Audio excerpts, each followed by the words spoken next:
This week in CIST 1602, we'll look at Chapter 7 in Risk Management. We're treating the risk. First, we're going to look at an introduction to risk treatment. A couple things to remember in this: that to remain competitive, organizations must design and create a secure environment to which the business process and procedures can function and evolve effectively. So you think of something with a business, they have to have a competitive advantage. All right, so we're looking at what a competitive advantage is and how it's changed in the years since the IT industry began. First, I always say a competitive advantage that's when a business creates, an organization has its business model, method, or technique, and it allows it to provide a product or service that's superior to competitors. Now, how this has changed since the IT industry began, today, organizations operate at a similar level of automation. This is something that competitive advantage is something that happened really in the early days of IT systems. Now everybody is kind of on the same level playing field. What we ask now is, what is a competitive disadvantage, and why has this emerged as a factor? Competitive disadvantage, that's when that's the state of falling behind the competition. Now, why is it emerged as a factor? Because organizations today improve technologies to avoid loss of market shares, not to stay ahead of their competitors.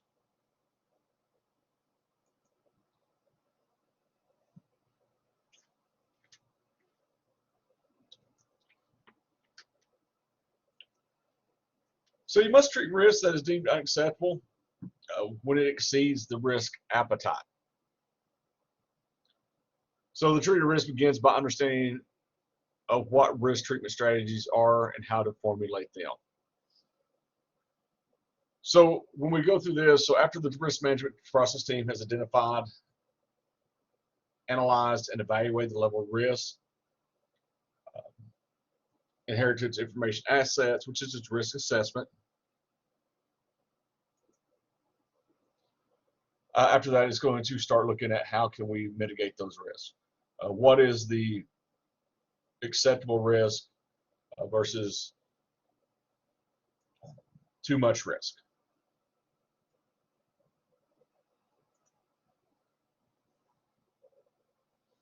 So once we go through, we get the rank vulnerability worksheet's been created.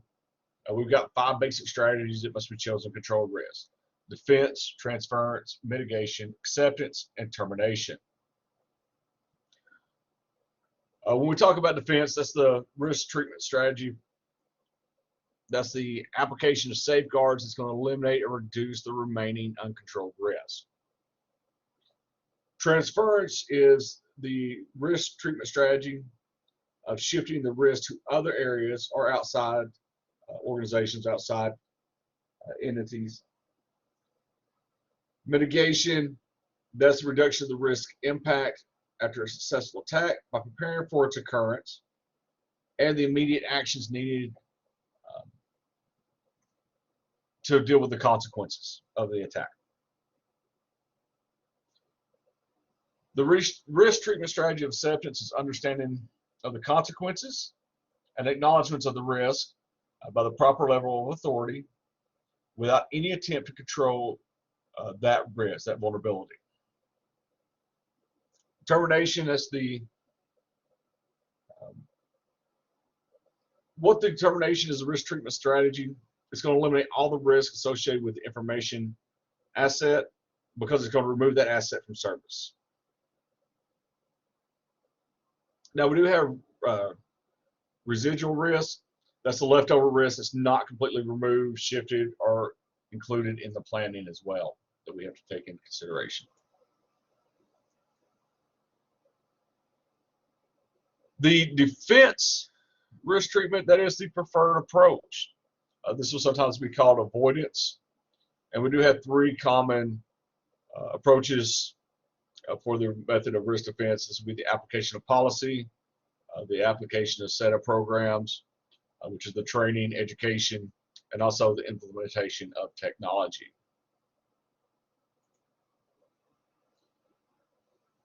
You may also have um, the transferences where the organization doesn't have the adequate security management or administration experience. So in this case, they may decide to outsource the risk, the management of the risk. So this the organization chooses to hire either an ISP or a consulting organization. So they get the product, services, maybe something as server acquisition or configuration, web development, maintenance, administration, and even some of the InfoSec functions may be outsourced.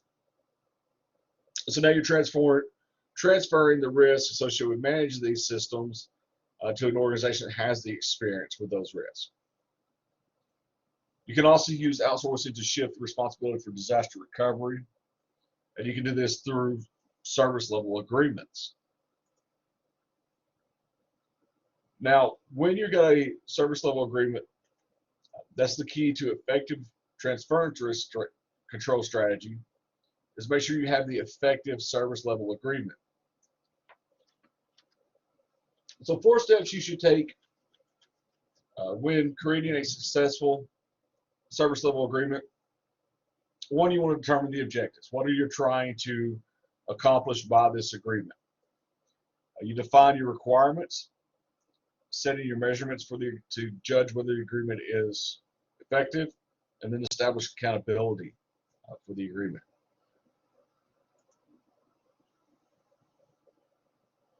The mitigation risk treatment strategy, as we said, is focused on the planning and preparation to reduce the impact of a incident or disaster. So we really have 4 types of plans that we have in the mitigation strategy. You have your disaster recovery plan, an incident response plan, your business continuity plan, and then crisis management plan. And in those should spell out what should be done, what must not be done, who is responsible for completing each task, and then how can we get recovered. So the value from a mitigation, it's going to be from fixing the issue and how to recover as quickly as possible.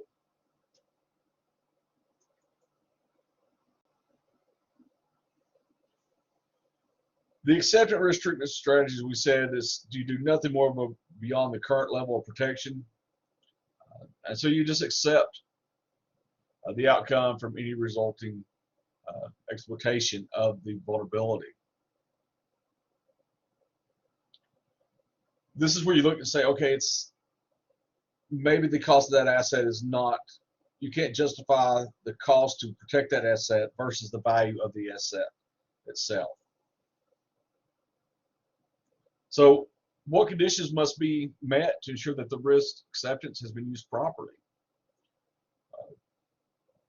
So you can say that it's been used properly if the level of risk posed to the asset has been determined, the probability of the attack, and the likelihood of successful exploitation of the vulnerability has been assessed, the annual rate of occurrence of such attack has been approximatized, the potential loss that could result from the attack has been estimated, a thorough cost-benefit analysis has been performed, the controls using each appropriate type of feasibility has been evaluated, or it has been decided that a particular function, service, information, or asset did not justify the cost of protection.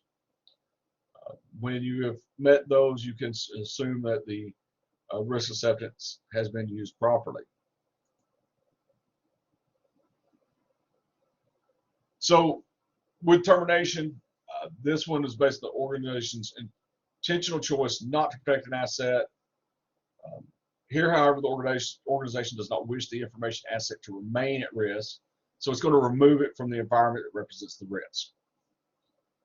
So once again, sometimes the cost of protecting an asset may outweigh its value, or it's too difficult or expensive to protect an asset.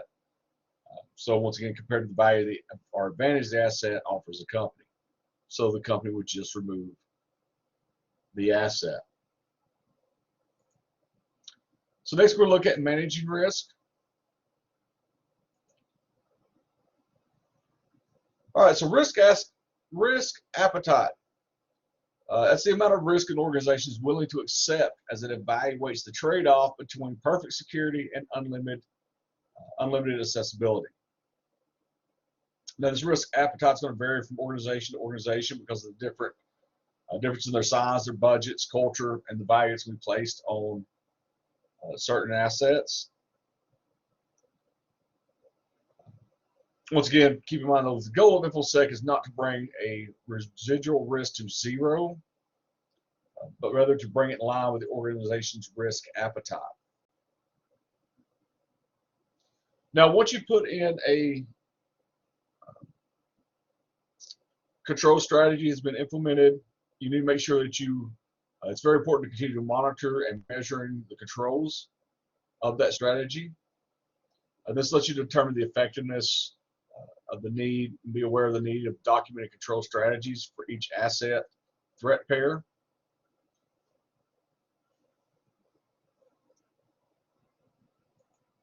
So a cost-benefit analysis, that is a evaluation of the anticipated losses that could be avoided from control efforts, which is the benefit, and compare that to the anticipated costs needed to implement the controls. So a cost-benefit analysis, it's analysis done to determine whether the value of an asset warrants its protection.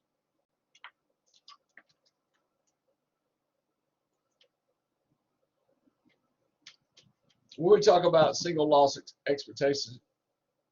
expectancy, that's the calculated value associated with a sole occurrence, the most likely loss from an attack. So how much would your organization lose if this attack happened one time? Annualized loss expectancy is a calculated value associated with the most likely annual loss from the attack. So SLE is a one single time, ALE is if the annual loss.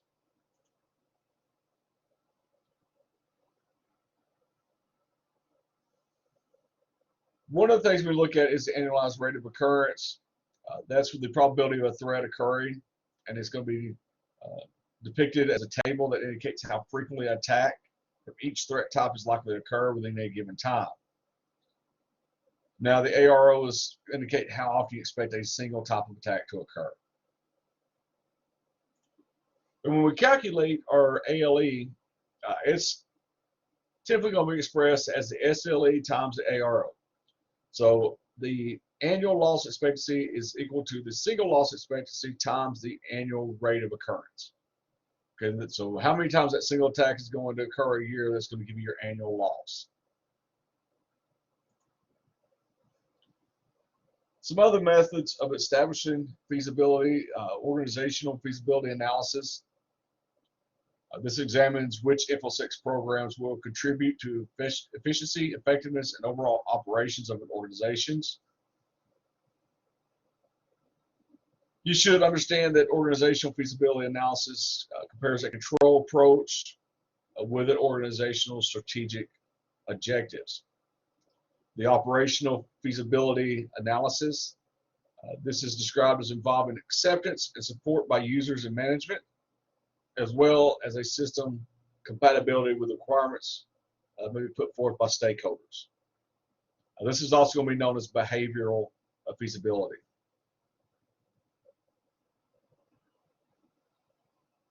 Technical feasibility is it's the determination of whether or not an organization has the technology necessary to implement, support, and manage a program. Then we have the political feasibility analysis.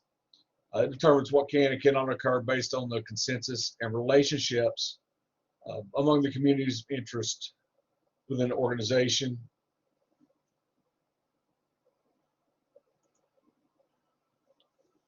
We do have some recommended alternative risk treatment practices.